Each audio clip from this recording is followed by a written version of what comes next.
Hello, my name is Andrew Wilson.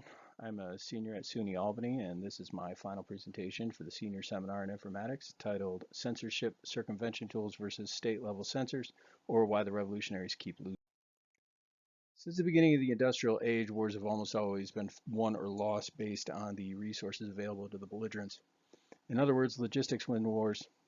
This rule can be applied to the ongoing war between censors and information communication technology users. Freedom fighters around the world who are determined to do battle with authoritarian regimes like Syria, Iran, and China should understand that without state level logistical support, they are probably going to fail.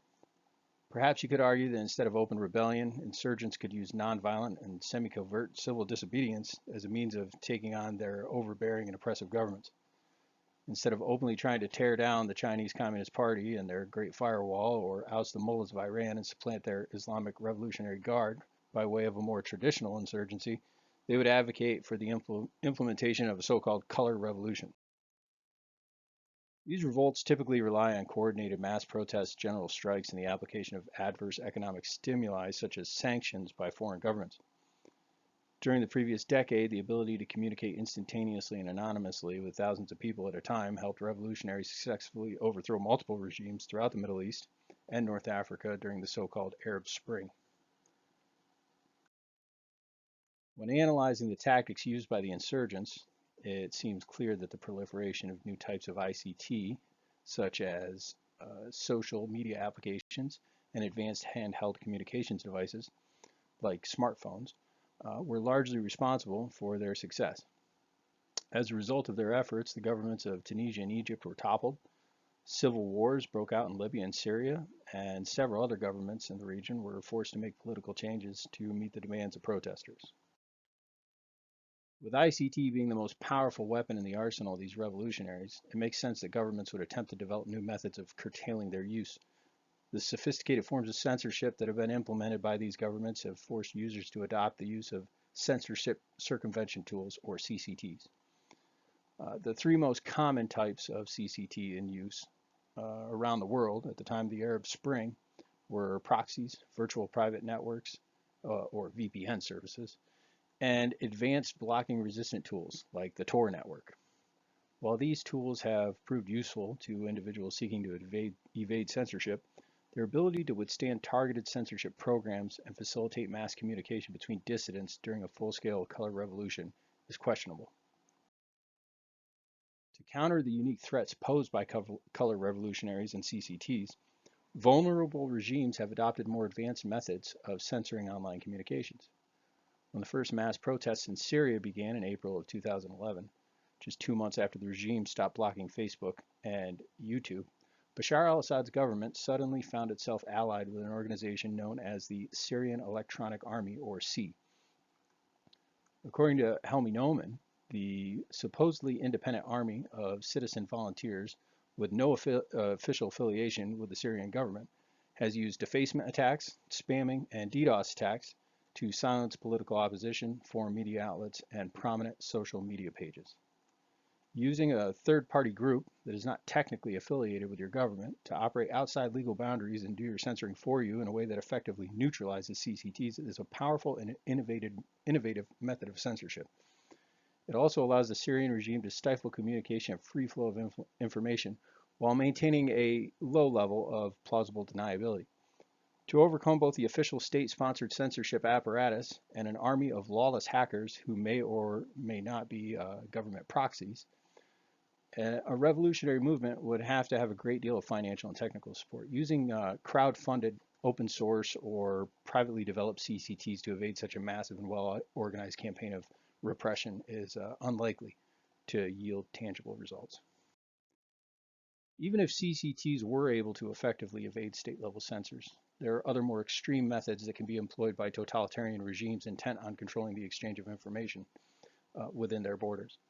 Some might assume that new cloud-based circumvention technology could take advantage of a state-level censor's reluctance to take the drastic steps necessary to prevent their use. These would include the inaction of large-scale blocking and filter campaigns that would undoubtedly have a negative impact on the state's economy while also causing public outrage. Unfortunately, regimes such as the Islamic Republic of Iran are willing to take far more extreme measures to prevent revolutionaries from organizing. In 2019, Iran raised the price of gas within the country by 50%, which led to a series of mass protests breaking out throughout the country. The regime eventually clamped down on the protesters' ability to organize by completely shutting down all internet connectivity for over 100 hours. Aside from advanced satellite communications technology like Starlink, there are no CCTs that can overcome a complete lack of internet connectivity to the outside world. Of course, not every totalitarian government is willing to go so far as to deny its citizens the ability to communicate with the rest of humanity. But the fact that they are not prepared to do so, even in the face of an existential threat, likely means that they have too much to lose in terms of financial prosperity and public approval. A nation would have to be quite wealthy to find itself in such a scenario. If said country had the resources necessary to invest heavily in censorship, then it could probably also develop a framework that is more profitable and beneficial to the social order by using a less intrusive strategy for controlling the flow of information. That strategy would protect its interests without disrupting its ability to conduct international trade or intrude in the daily lives of its average citizens. Such a nation does exist, and its name is China. The Chinese Communist Party has proven in the past that it is more than capable of doing whatever it takes to put down budding insurgencies. The violent crackdown in Tiananmen Square and the much more recent quashing of the Hong Kong protests both demonstrate the CCP's commitment to maintaining its control of the Chinese nation. When comparing the two incidents, it is obvious that the CCP's methods and tactics have evolved over the years.